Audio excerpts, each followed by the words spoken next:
17 December আমরা আসছি ঢাকা শহরে।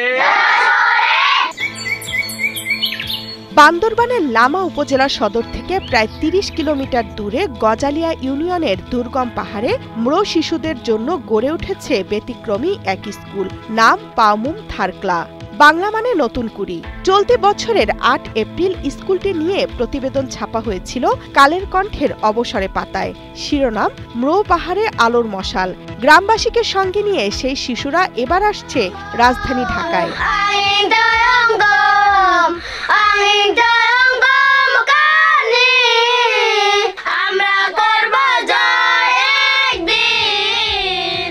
পাহাড়ে শিশুদের শেখার সুযোগ খুবই সীমিত। ম্রো ভাষা ও সংস্কৃতি ধীরে ধীরে হারিয়ে যাচ্ছে, কিন্তু পাওমুম থারক্লা এই সংস্কৃতি ধরে রাখতে চায়। সুযোগ পেলে পাহাড়ি শিশুরা চমৎকার আঁকে, গান গায়, অভিনয় করে, গল্প বলে। শহরবাসীর সঙ্গে গল্প ভাগ করা, নিজেদের সমৃদ্ধ এবং শক্তিশালী সংস্কৃতির চিত্র তুলে ধরতে ঢাকায় আসছে পাহাড়ের ৪০ জন শিশু আর ম্রো পাড়ার বাসিন্দারা। আমার নাম রুইলেং ম্রো। তুমি কোন শ্রেণীতে পড়ো? আমি দ্বিতীয় শ্রেণীতে পড়ি। ঢাকাতে গিয়ে তোমরা কি করবে? আমরা মরু নাচ করব। আমার নাম ফুঙ্গিয়া ম্রো। তুমি কোন শ্রেণীতে পড়ো? আমি দ্বিতীয় শ্রেণীতে পড়ি। আমার নাম তুমলেং ম্রো। তুমি কোন শ্রেণীতে পড়ো? তৃতীয় শ্রেণীতে পড়ি। তুমি যে এবার পাওমুম এর পাবন অনুষ্ঠানে ঢাকায় যাচ্ছ, ঢাকার মানুষের জন্য কি নিয়ে যাবে? এই যে পুতির মালা। পুতির মালা। তুমি কি পুতির মালা বানাচ্ছ? আগামী ১৭ থেকে ২৩ ডিসেম্বর রাজধানীর আলিয়স ফ্লোসেজে বসবে পাওমুম পার্বণ ২০২৫। উৎসবের প্রতিপাদ্য ফ্রম হিলস টু হোপ। সপ্তাহব্যাপী এই উৎসবে দেখা যাবে তাদের শিল্পকর্ম, বাঁশের কাজ, নাচ, গান, বাঁশি, থিয়েটার আর শিশুদের বানানো কারুকাজ। সঙ্গে থাকবে ম্রো খাবার, নারীদের হাতে তৈরি বয়ন শিল্প আর ম্রো প্রবীণদের গল্প। এই পাওমুম থারক্লা বিদ্যালয়ের আর যা যা শিক্ষি ওই ম্রুং গান আর মাতৃভাষার গান, ধর্মীয় গান আর নাচ, লুং পরিচর্যা এগুলি শিক্ষি আর ঢাকায় আইব একদিন আর দেখাতে চাই। আমার নাম হচ্ছে কাইপম ম্রো। আমি পাওমুম থার প্রাথমিক বিদ্যালয়ের প্রধান শিক্ষক হিসেবে কাজ করতেছি। কোনোদিন শহরে হচ্ছে আমাদের পাওমুম পার্বণটা হয়নি, কিন্তু এবছর হচ্ছে 17 ডিসেম্বর আমাদের পাওমুম পার্বণ অনুষ্ঠিত হবে ওই ঢাকা শহরে। পাওমুম থারক্লার উদ্যোক্তা উথো আওই মারমার মতে এবারের যাত্রা শুধু শিক্ষার্থীদের নয়, পুরো গ্রামবাসীর। তারা দেখতে চায় ঢাকার মানুষ কিভাবে গ্রহণ করে তাদের সংস্কৃতিকে। শিশুদেরকে শহরের জগতের ধারণা দিতে চান।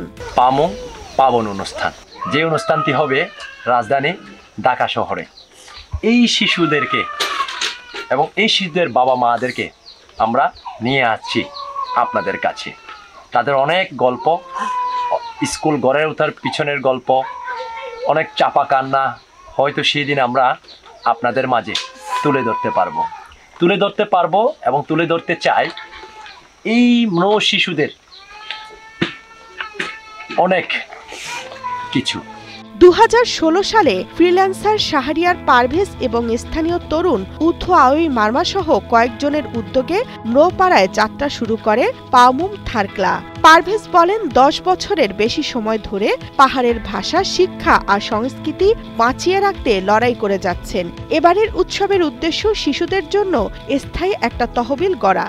আমরা এবারও বিলিভ করি, আশা করি আসলে সবার সহযোগিতায় হয়তো আমরা ইভেন্টটাকে সফল করতে পারবো।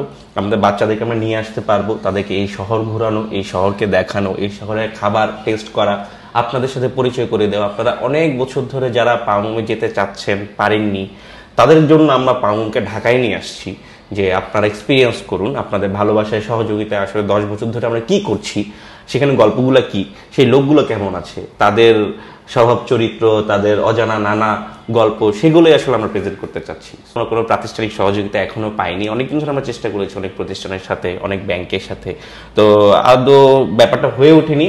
বুয়েটের স্থাপত্যবিদ সায়ানসুর ও কৌশিক কুমারের নকশায় 2021 সালে বানানো হয় পরিবেশ বান্ধব দোতলা স্কুল ঘর।